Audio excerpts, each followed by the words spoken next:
Welcome back to Rails Minute. This is our effort to bring you more information about what is happening with Rails. My name is Dan Bostrom. I'm the Rails Member Engagement Manager, and I'm here with Monica Harris, Rails Executive Director. Welcome, Monica. Thank you very much. Glad to be here. Of course. Okay, so Monica, it's election season here at Rails. Can you tell us a little bit about what's going on?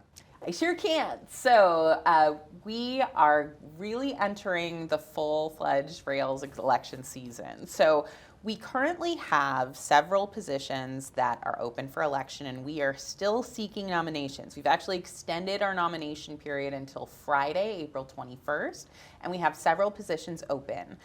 We have a seat for a school member, a seat for an academic member, a seat for a special member, but especially we have 3 open seats for public library trustees.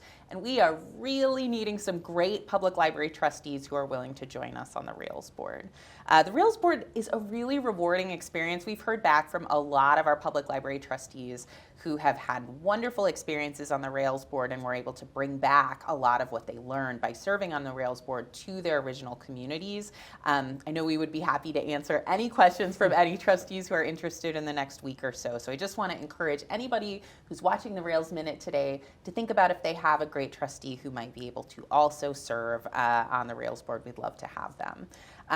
Of course, after that period closes, we will open up our election period. And so we will advertise as that begins in May, and we would love to encourage all of our member libraries to vote in our election. Historically, though we have many members in Rails, we've only received about 200 votes in election season. And so this year we have a really strong goal of trying to grow that because we really think it's important for everybody to participate in this important process. Our board really is the governing agency of Rails, and they really set our tone and direction for where we're moving. So it's an important group. Yeah. So voting is your voice. Mm-hmm. And speaking of voices, you are hearing from a lot of folks on your meet and greets, and you're getting out there. And can you tell us a little bit more about how that's going? Yeah, we've been doing these series of in-person meet and greets throughout the Rails territory.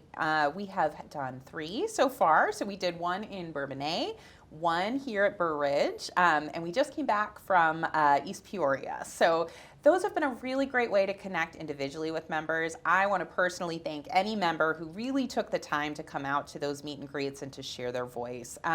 We asked a lot of questions.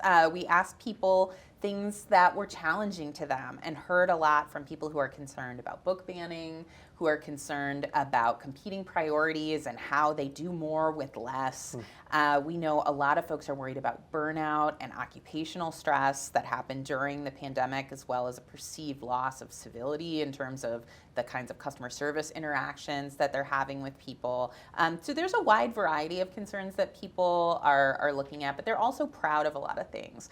Libraries are doing a lot with their community. Many of the libraries reported back to us that they're seeing a return to pre-pandemic numbers in terms of their number of visits or their circulation numbers.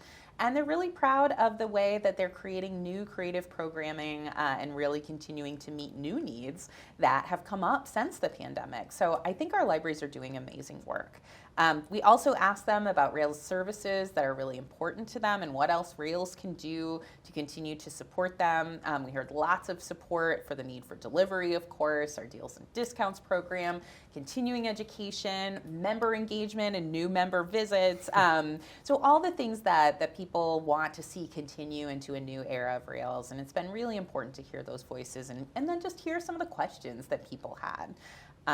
We also have some continuing meetings coming up. So if people have not yet been to a meet and greet and would like to join us, we'd love to have you.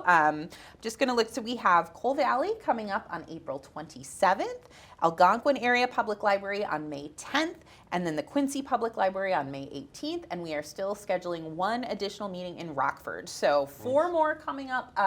Anybody who's a Rails member can come and join. We would love to have you. Well, I've heard a lot of the questions that you're getting from members is about legislative issues. Yes. And can you give a little update for member libraries about what they might need to know in regards to legislative things? Yes. We at Rails are in particular watching a few things that came out of the Secretary of State's office. So as many of you know, Secretary of State Alexi Janulius has introduced some new legislation that is moving through the House and Senate right now. So the first is House Bill 2789, and that is the one that deals with book banning. It really asks public and school libraries to adopt policies against censorship and book banning in order to receive funds from the state library, which would include the per capita grant. That actually has passed the House on March 22nd and is moving to the Senate. The next meeting has not yet been scheduled, but we are watching that very closely. That one in particular had, I think, over 900 witness slips that were filed in support of this legislation. I know many Rails members were probably part of those that came through, but really positive support for that. Secretary Giannoulias has said this is the first legislation in the entire country like it that is really seeing support for libraries and librarians in terms of having policies that stand up against censorship. There is an additional piece of legislation that is around ebooks, and that's the License to Read Act that would allow the Secretary of State to essentially negotiate with the publishers of ebooks around reasonable terms. And so that one has also moved out of the Senate and is moving to the House. That's scheduled for discussion on April 19th, so coming up pretty soon. But we are, again, excitedly watching the progress of that. Finally, the Secretary also has a budget that is under discussion. We're very excited about that budget because tentatively there is $5 million in that budget that could be devoted to a statewide database package if that passes. So we are very interested in what happens there because we know the huge benefit that could happen for libraries across Illinois if this is able to pass and move forward. So watching that very excitedly. It has not passed yet, but we are hopeful, and I think it would make a huge impact for Rails members. Yeah, that's fantastic. That's great news. I'm sure we'll all be watching, with bated breath. Very carefully, yes, absolutely. If you have any questions for Monica or myself, you can leave a comment in the section below, or you can email us at communications@railslibraries.info. Monica, thank you so much for joining me. Anytime. And thank you all for watching. We'll see you later.